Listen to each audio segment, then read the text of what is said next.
I've been seeing so many short women into her life, and I'm just like, she's trying to replace me. I don't want that. The moon? I'm just gonna say this out loud. My mom is worried about my sex life.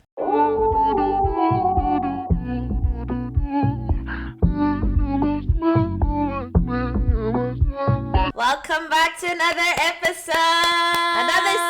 Another season. She is so correct.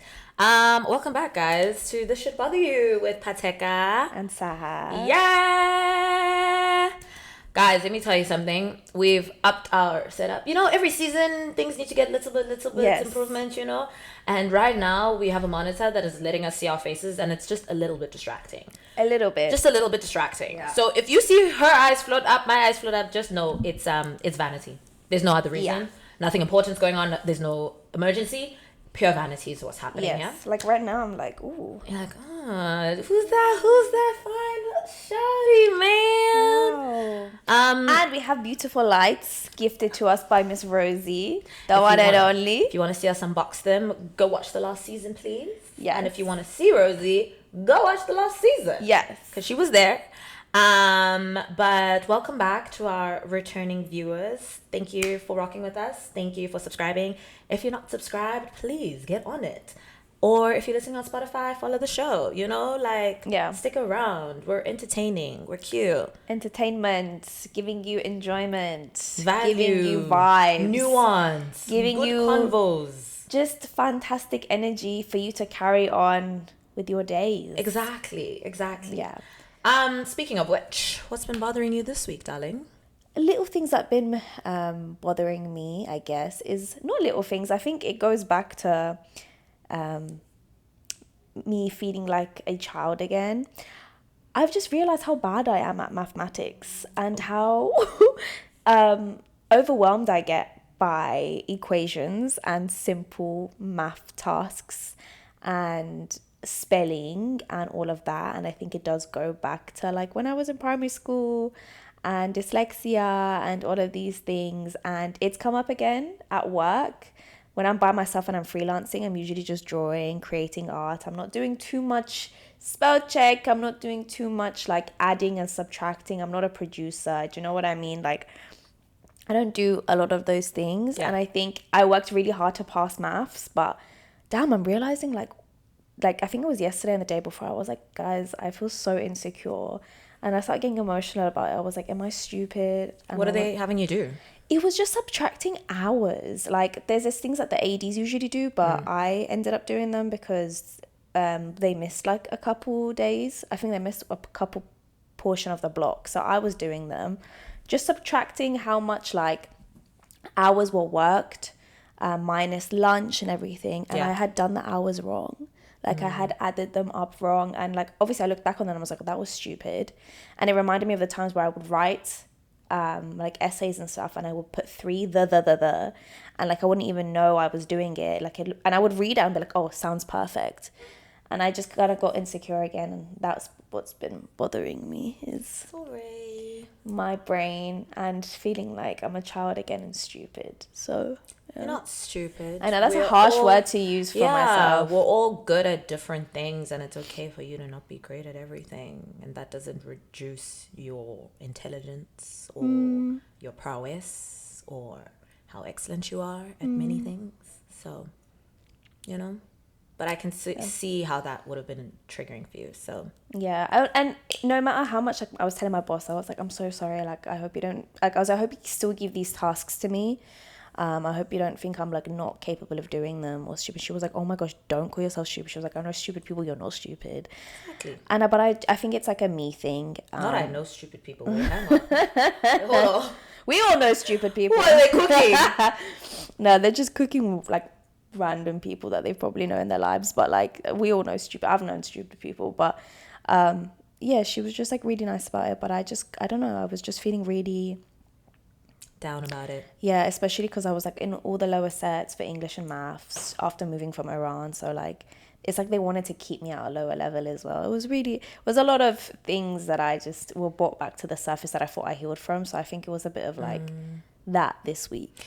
You know, I don't know when we were having this conversation about the whole idea of putting children into different like sets based on like excellence or proficiency at something. And it's a really hard thing to do right? Because it's like you said, you were put in lower sets and you felt like, oh my gosh, this is all you think I can do. Like it felt like in a way condescending to you. Yeah. But at the same time, their rationales are like, oh, kids who are faster should be together because otherwise they're going to get bored if you put them in sets with kids who are slower, and then they're going to become disruptive in class because you're not letting them move at the pace at which they should be moving. But I'm like, there has to be a way to do it. I feel like they should just do it, but more secretively, you know? Like, if you're going to do that, don't make kids aware of sets. You know what I mean? Because I think that's when it becomes a bit more, oh, the kids stop bullying each other because, oh, I'm in top set, you're in bottom set. Like, but it's like, yeah, do the work you need to do, like, as far as, like, keeping kids with wherever they're supposed to be, but don't make it I don't know. No, yeah, there's a lot of weird things that comes with, like, for example, I was a very, like, polite, very shy, very, like, I worked hard in school. And then the kids in my class were, like, ones that didn't want to learn. They didn't give a shit. They were rude. They were, like, disruptive. And it was very opposite to my personality. Like, I actually want to sit here and learn, but I couldn't learn because the kids were disruptive in my set. And I remember, like, I got so stressed out of my maths class. That's when my eczema actually came into my life. And my maths teacher felt so bad for me. She was like, Sarah, stop scratching yourself. She pushed me to set 3. So I was in set 5, and then they pushed me to set 3 to do that. Because you couldn't get, in the lower sets, you couldn't get more than a C. But if you did set 3 and above, you had the option of also being able to get a B or an A. What do you mean you couldn't get? What if you just got an A? No, you couldn't. So the way the exam was formed from set 5 and 4 was you couldn't do more. So it was from E to C. But if you were doing the exams, I know I'm saying this correct, but I think I might be messing up the sets. But if you were doing set 3 to set 1, you had the potential of getting an A. The letters stopped at a C for the exams for set 5 and 4. So, and I wanted to get into a good university, so I was like, I need to do the set 3 test to be able to at least get a B. So yeah, that's stressed me the fuck out, because I need to do another dyslexia test. I haven't done it in a minute, so I don't know where I am with stuff like that. But I know my brain functions differently to other people when it comes to that stuff. When it comes to spelling, when it comes to reading, when it comes to mathematics, like my brain, I know I'm capable, but I need assistance in time, and I don't think I should be ashamed of it, even though I am. But yeah, so I think those set situations really did me dirty, I'm not gonna lie. What's been bothering you, darling? What has been bothering me this week? Primarily what's been bothering me this week is what's been going on in the streets in the country that we're living in, as far as a particular organization that is synonymous with water in its frozen form doing a lot of damage on the streets. I'm going to leave it there because safety things, I'm going to leave it there. But this is somewhat kind of related. Anyways, I was shopping last week, and there was a person who was helping out myself and another customer. We were both buying the same things, so they were helping us out simultaneously. Cool, no problem. And I asked this man something related to, oh, does this insurance coverage, whatever, work globally? Like, will it work if I'm in Johannesburg, yada, yada? And then he was like, oh, you might need to set it up again if you're there for a period of time, but it should work when you get back, kind of thing. And then this other customer was like to me, oh, I was trying to place your accent. And I'm like, yeah, I'm from South Africa. And then she's like, oh, I have family there. I visited a couple of years ago. And then customer service agent now is in the conversation. And he's like, oh, how was your visit? And then she's like, I mean, it's beautiful, but oh my God, the racism.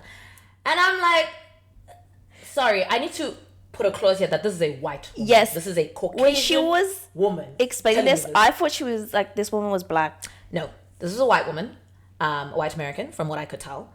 And she was like, oh my God, the racism. And I was like, didn't you just say you went to go visit your family? So and I actually asked her, where were you in the country? What was going on?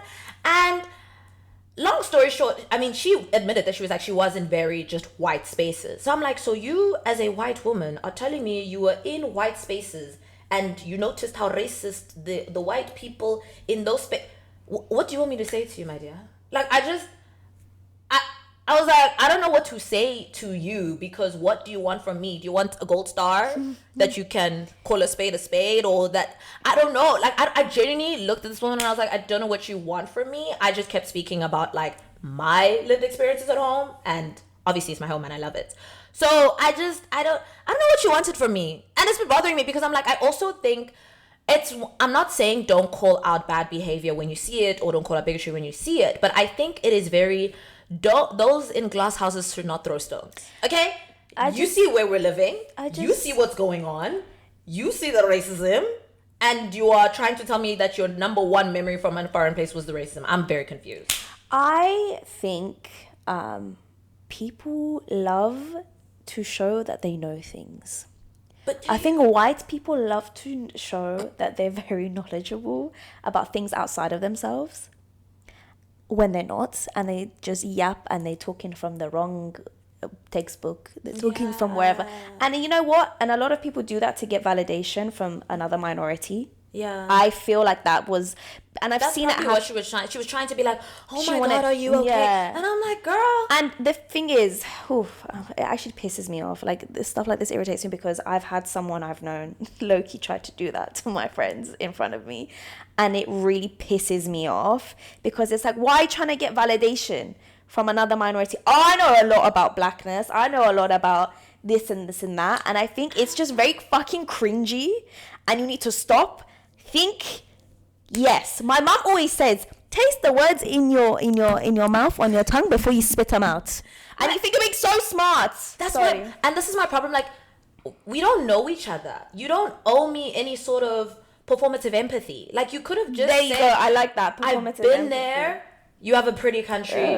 Leave it at that. Yeah. Like, we don't have to get into deep conversations. You're just here to make a purchase. I'm here to make a purchase. We're never going to see each other again. Like, I don't understand. Yeah, but why. It was a Saturday morning. I was having a nice day. I was just like, I didn't need this, man. Like, I just didn't need this. So that's what's been bothering me this week.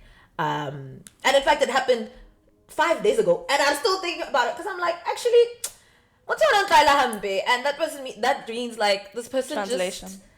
The direct translation is kind of that you're disrespecting me, but it kind of means it's almost like you take me small. You think I'm something to play with. You're disrespecting me. And I was just like, I don't know, man. Whatever.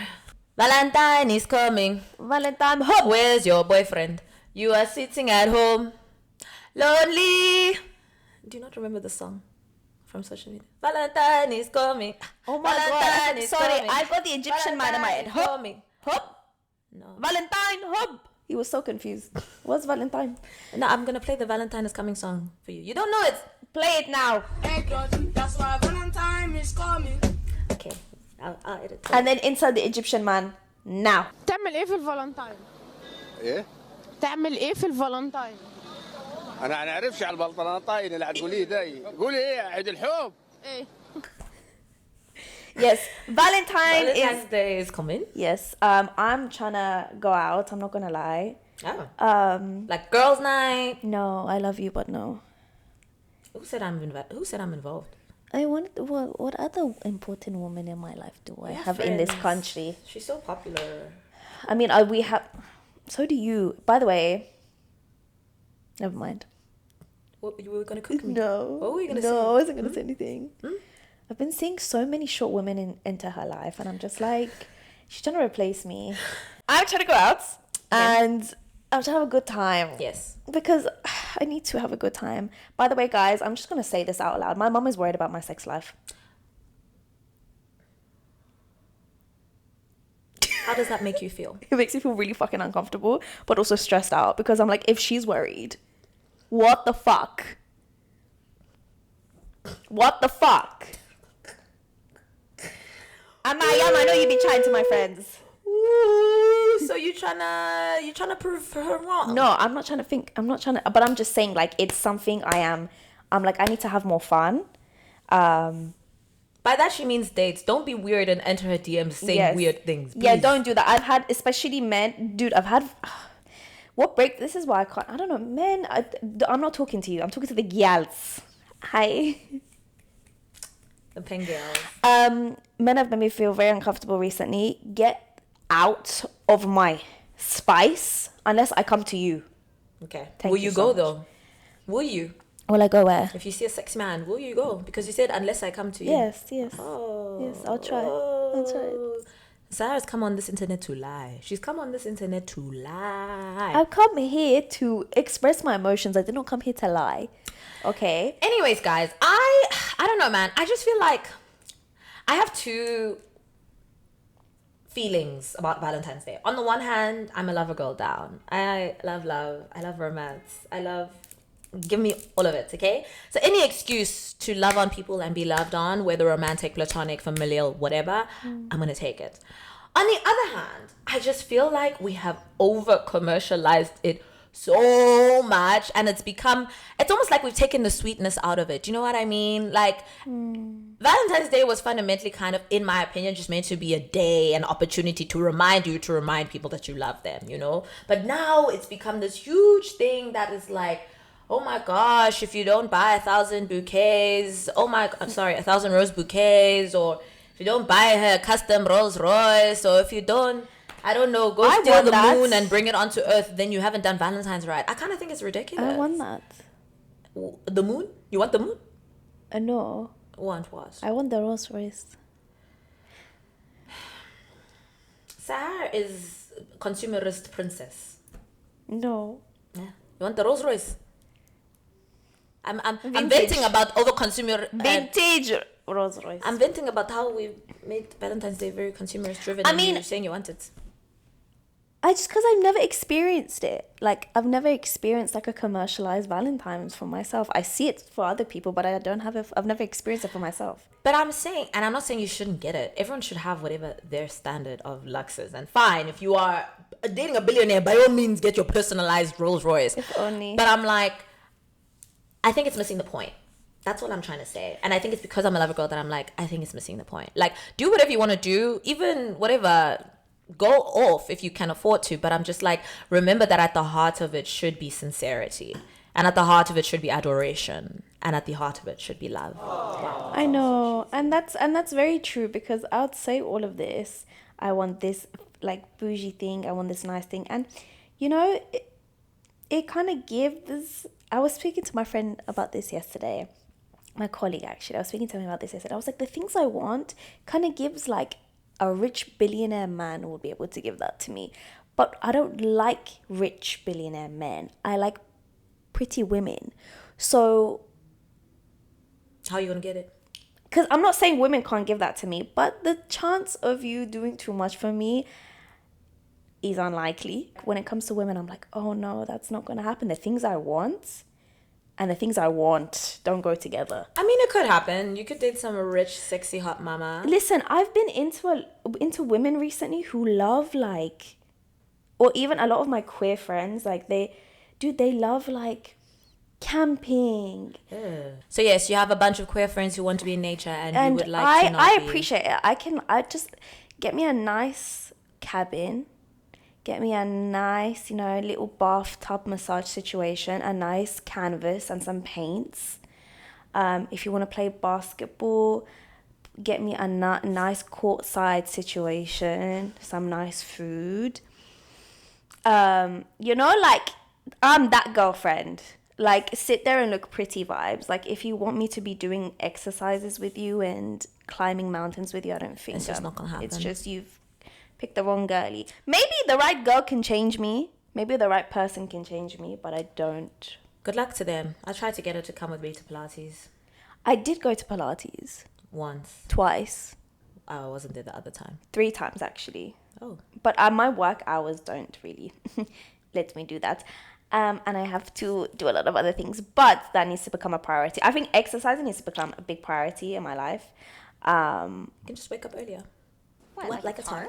It is hard, actually, especially because my hours are fucking long, guys. Don't let this girl make you feel like I was quoting Reese Witherspoon. Okay. Hello. I work 12 hours a day, okay? And by the time I come home, I'm bloody knackered, mate. And then I have to also do other work on the weekends because I have to find a lawyer. Do you think our generation still has real lovers? I branded myself as one. You are a real lover. Thank you. But no, we don't have that many. We don't have that many particulars because a lot of people are like, even in music. I think music is the first thing that comes to my brain. Right? Like People they're aren't yearning the way they used people to yearn. bring back yearning. Like, oh my god, Yearning. I was watching I was watching the Portrait of the Lady on Fire again, and I was crying. I was crying the whole entire film. Yearning is so beautiful. It's so beautiful. And painful and lovely and sincere. Oh, and it's genuine. And it's now people are like, let me fuck you in the club, in the back. You just pulled that straight out from you. You didn't get that. You didn't let that marinate. You didn't taste those words for long. I'm gonna rephrase. Music these days are like quick sex in the back of somewhere. Every day lasts. Lasting. Where's the romance?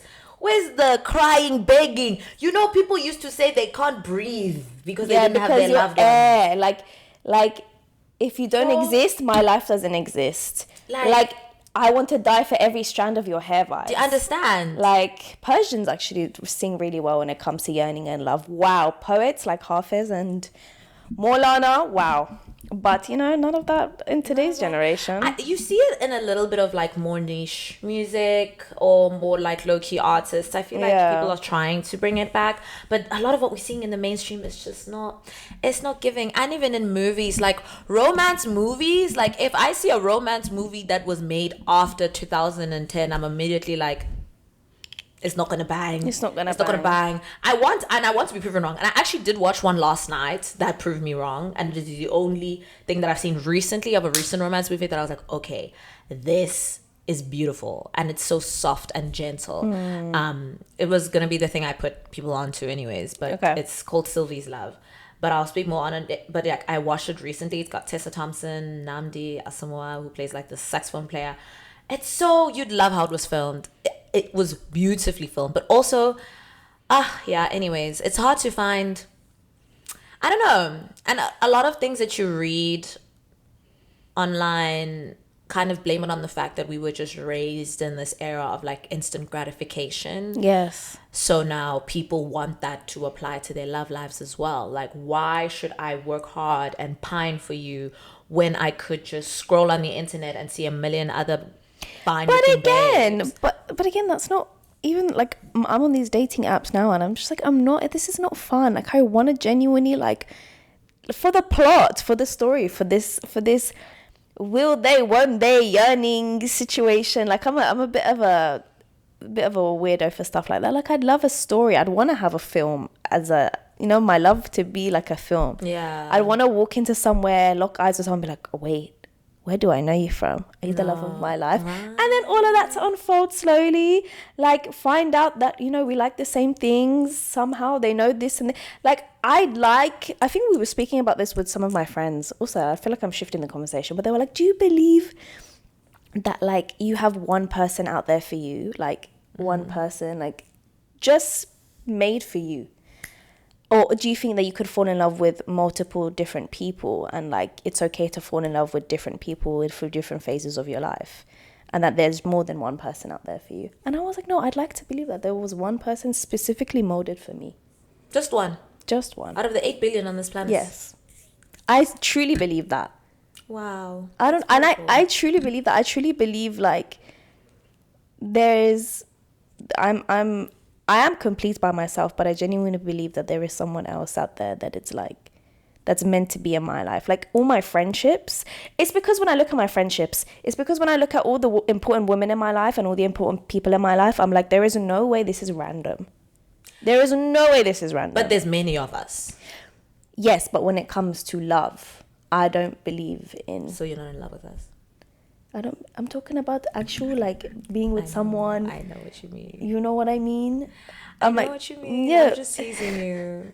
No, I genuinely believe we have one soulmate. Yeah. Whenever people ask me this question, I have no idea how to answer you because I want to believe that there is one person out there. But the more I grow and the more I date, the more I love, I just kind of realized that like a lot of things play a factor into who you end up with. A lot of things. Circumstances play a huge factor. The timing in which you are both at in your lives. Work even plays a huge factor. What you want. All of these things play a huge factor. And these things aren't always aligned at the same time that would be optimal for both of you to fall deeply and madly in love. Yeah.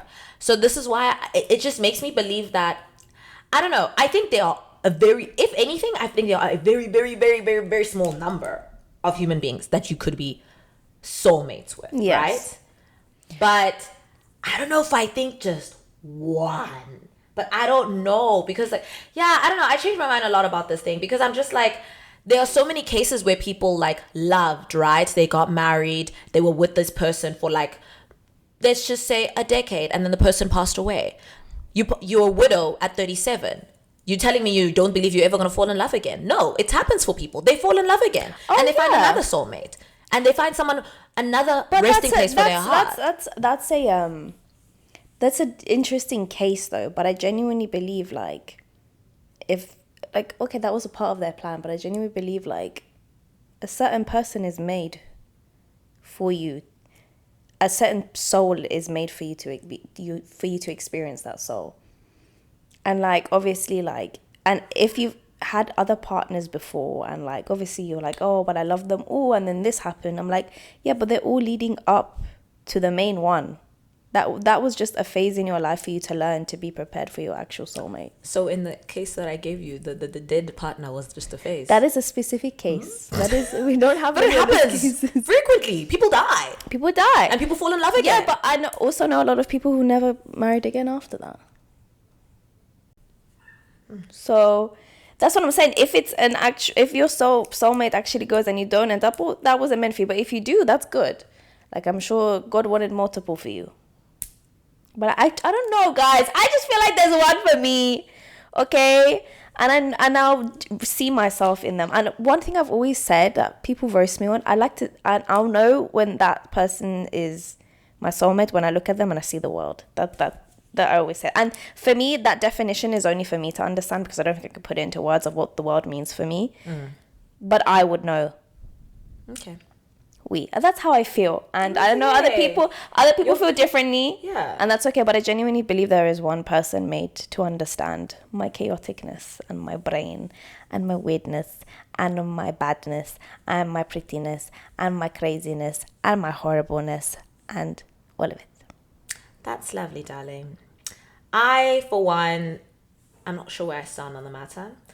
I just think it's a hell of a lot of pressure to think that it can be only one human being. I think that idea stresses me out because there are so many factors that could make that so difficult to find. And I think I take comfort in believing that life and God gives us chances to love again and again, should that be part of our story. And I'm not saying you're going to be equally compatible with everyone that you fall in love with. You're not. But I would like to believe that there are certain souls that speak to yours. But again, I think that number is very limited, but yeah, love is complicated. Yeah. In conclusion, but bring back yearning, bring back romance. We hope everyone has a beautiful Valentine's Day. Yes. Love on the people you want to love on. Don't let people bully you. If you don't have a partner, love on your friends. If you don't have friends, love on your family. Hopefully you have one of those categories because you're gonna need to love on somebody. I guess you can love on yourself as well. But yeah, go treat yourself. Go get a massage, a tattoo, something. Before we end this podcast, I just wanted to say, please pay attention to the world and things that are going on. There are so many things happening. When we look at America, when we look at the Middle East, when we look at different continents everywhere from, Iran to Palestine to Sudan. So please make sure you guys look into it, read into things happening. I'm an Iranian, and what's happening in Iran is very heavy on my heart.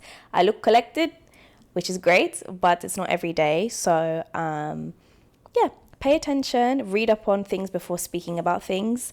Iranians are suffering, and it doesn't mean that you guys have to take a certain side or whatever. The people are suffering, listen to the people, and listen to the news, stand up for people. And that's all I wanted to say to end the episode. Your voice matters. Yes. Use it Thank you so wisely. much. Yes. And thank you for tuning in to another episode. We'll see you next week.